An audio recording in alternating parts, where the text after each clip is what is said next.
Assalamualaikum warahmatullahi wabarakatuh.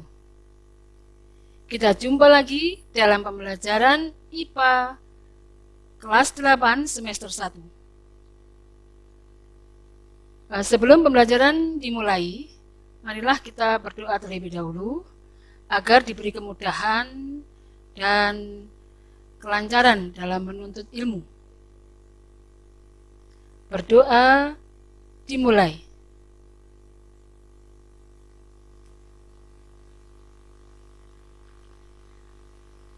Berdoa selesai. Anak-anak, untuk pertemuan kali ini kita akan membahas tentang usaha dan pesawat sederhana bagian 2. Nah, usaha dan pesawat sederhana terdiri dari 2 bagian, yaitu tentang usaha yang sudah kita bahas minggu kemarin, dan pertemuan kali ini kita akan membahas tentang pesawat sederhana. Tujuan pembelajaran kali ini adalah untuk siswa dapat menyebutkan jenis pesawat sederhana dalam kehidupan sehari-hari. Kemudian nomor 2, siswa dapat menjelaskan keuntungan mekanis dari penggunaan pesawat sederhana. Dan yang ketiga, siswa dapat menyebutkan manfaat penggunaan pesawat sederhana. Apa sih itu pesawat sederhana?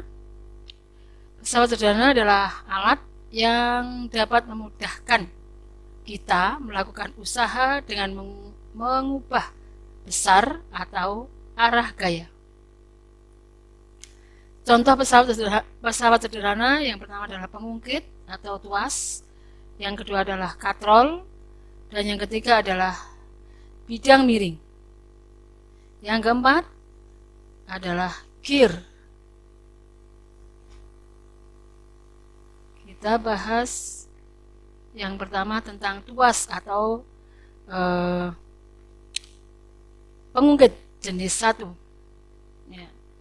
Jadi pengungkit itu ada 3, ada jenis 1, jenis 2, dan jenis 3. Ini yang kita lihat dulu adalah pengungkit atau tuas jenis 1. Ini yang membedakan. Jenis 1 ini titik tumpunya berada di tengah, beban berada di ujung, dan kuasa berada di ujung. Contoh tuas jenis 1 ini adalah pengungkit. Ini ya, titik tumpunya adalah ini. Kemudian ini beban, dan ini adalah kuasanya. Yang kedua adalah pemotong kuku. Ya. Oke. Selanjutnya, tuas jenis 2. Ini beda titik tumpunya. Titik tumpu pada tuas ini ada di bagian ujung, kemudian bebannya ada di tengah, dan gayanya ada di ujung yang satunya. Contoh tuas jenis 2 ini adalah alat gerobak dorong. Ini titik tumpu, ini beban, dan ini kuasa atau gaya. Kemudian yang kedua adalah pemotong kertas. Ya, ini titik tumpunya berada di ujung. Ya, bebannya ini dan gayanya ada di sini. Kemudian pembuka tutup botol. Ya, sudah paham. Membuka tutup botol itu termasuk tuas jenis 2. Kemudian tuas jenis 3 ini titik tumpu juga berada di ujung, tapi kuasa berada di tengah. Ya, beban berada di ujung. Contohnya adalah penjepit roti. Ini titik tumpunya di sini, kemudian bebannya di sini, dan kuasanya ada di tengah. Pengeruk sungai, ini gambarnya pengeruk sungai, dan pencabut jenggot, itu termasuk tuas jenis 3. Jadi secara matematis ketiga tuas tersebut ini lambangnya, rumusnya tuas secara umum Rumusnya W kali LB sama dengan F kali LK.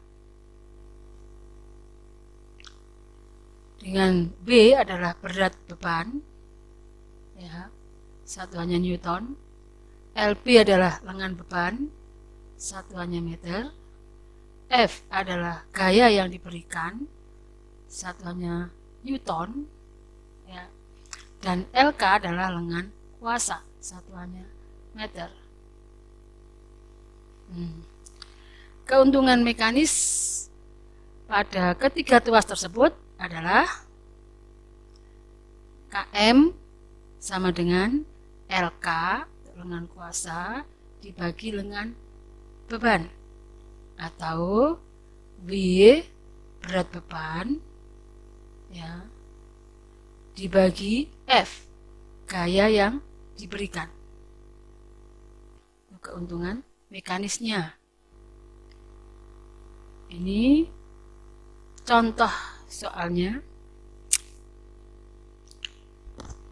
Sebuah pengungkit dengan perbandingan lengan kuasa dibanding lengan beban itu 2 dibanding 5.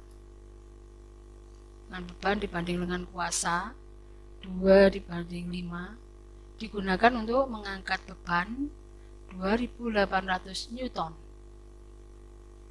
Pertanyaannya, hitunglah ini ya, gaya yang diperlukan untuk mengangkat beban tersebut.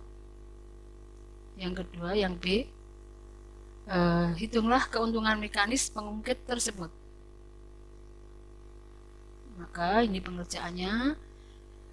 Dari soal ini yang diketahui adalah lengan bebannya 2. Ini perbandingan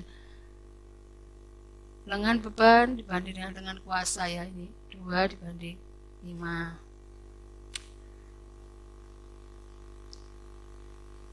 Kemudian lengan kuasanya 5.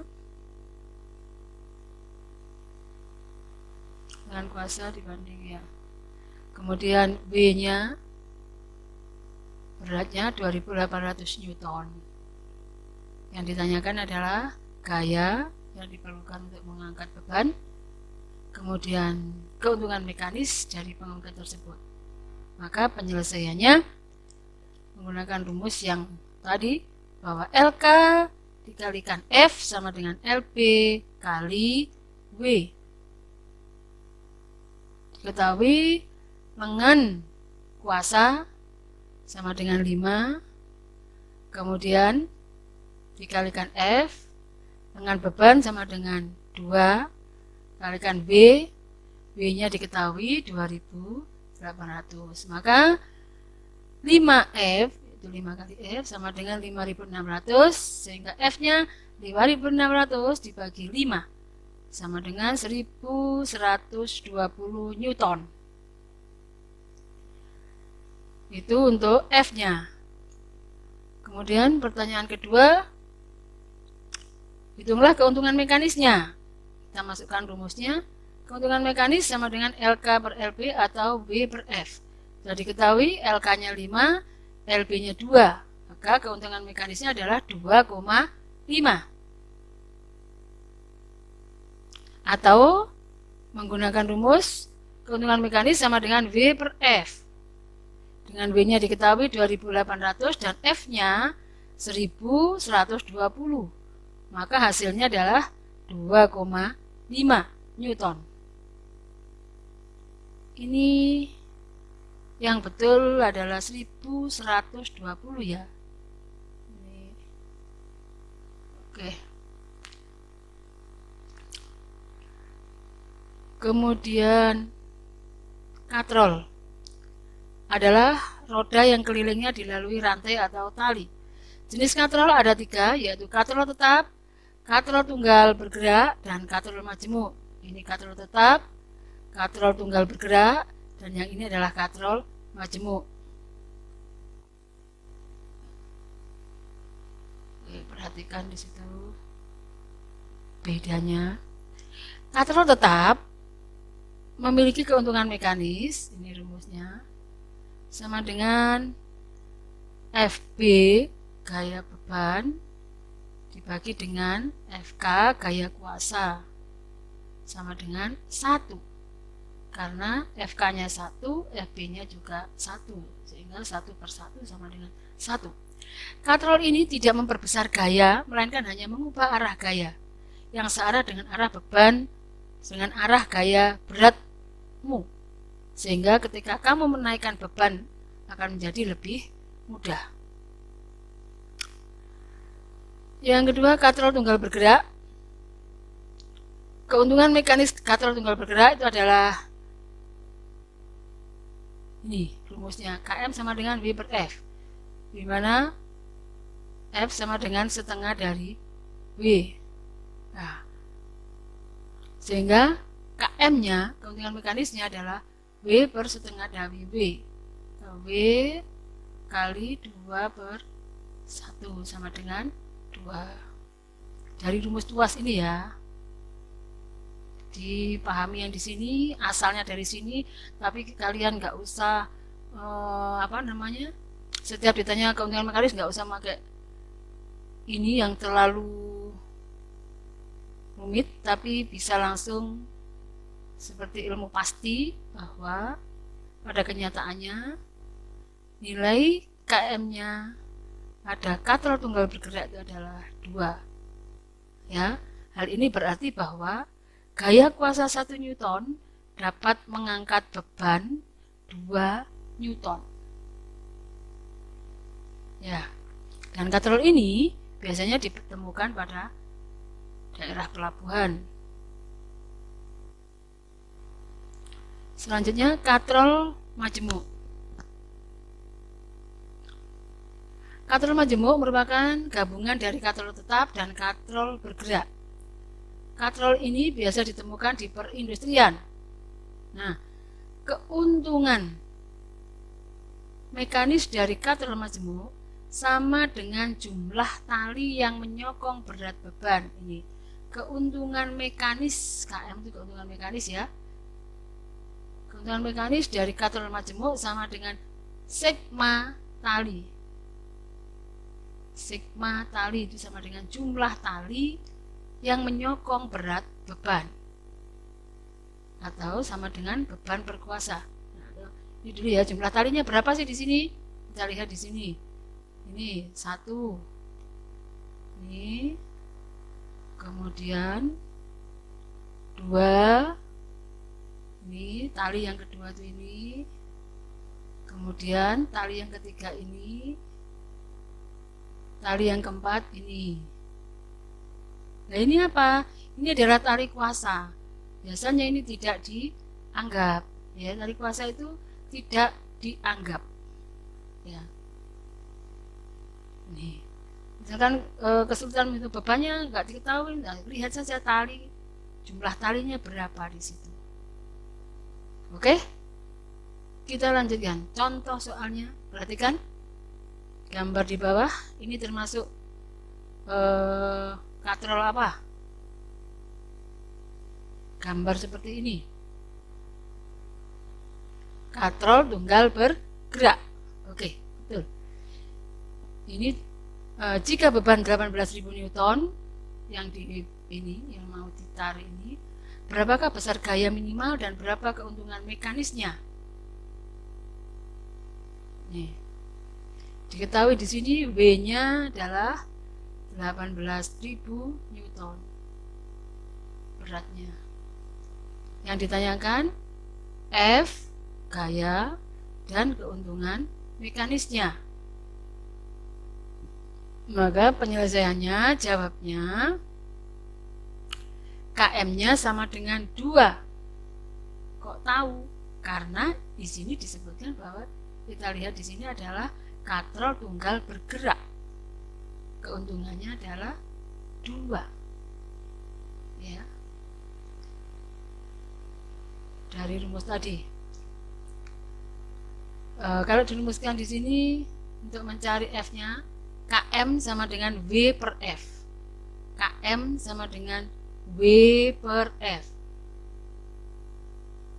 Ini KM-nya 2. Dimasukkan di sini sama dengan W per F. Ya. Maka F-nya sama dengan W per 2. 2 itu adalah KM. W-nya dimasukkan angkanya 18.000 dan F-nya adalah dan KM-nya adalah 2. Jadi F-nya adalah 9.000 Newton. Ya, 18.000 dibagi 2 berarti 9.000 Newton. Ini untuk 2. Sekarang bidang miring. Pada bidang miring, ya, bidang miring sendiri itu adalah pesawat sederhana berupa permukaan miring yang penampangnya berbentuk segitiga dan berfungsi sebagai pengalih gaya. Keuntungan mekanis bidang miring ini adalah beban berkuasa sama dengan jarak perpindahan per ketinggian dibagi ketinggian. Jadi keuntungan mekanisnya itu sama dengan W per F, beban dibagi kuasa, atau jarak perpindahan itu S per H. H-nya itu adalah ketinggian. Oke. Alat-alat yang bekerja sesuai dengan bidang miring itu adalah skru, kemudian mata pisau, tangga, ya kan? Tangga yang miring-miring. Nah, kita lanjutkan dengan contoh soal. Perhatikan gambar di atas. Bila beban seberat 5.000 Newton dinaikkan setinggi 10 meter dengan menggunakan papan yang panjangnya 20 meter yang dibuat seperti gambar di atas, maka tentukanlah keuntungan mekanis dan gaya minimum yang diperlukan untuk dapat menariknya. Hampir sama dengan tadi, penggunaan rumusnya, ya. Yang diketahui ketinggiannya berapa? 10. Kemudian panjang papanya 20 meter, tingginya 10. Beban yang akan diangkat 5.000 Newton. Ya, B itu bebannya. Yang ditanyakan keuntungan mekanis dan gaya yang diperlukan. Maka KM-nya, keuntungan mekanis, sama dengan S per H. S-nya itu adalah perpindahannya atau jaraknya 20 meter. H adalah ketinggian, yaitu 10 meter. Jadi 20 dibagi 10 sama dengan 2. Nih. Jadi keuntungan mekanisnya sama dengan 2. Berapakah F-nya? Yang kedua, kita masuk ke rumus tadi. KM sama dengan W per F. Kita ketemukan keuntungan mekanis dimasukkan 2. W per F. Ya. Jadi 2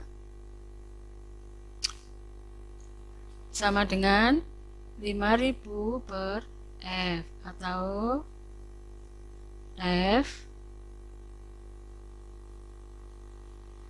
sama dengan 5.000 per 2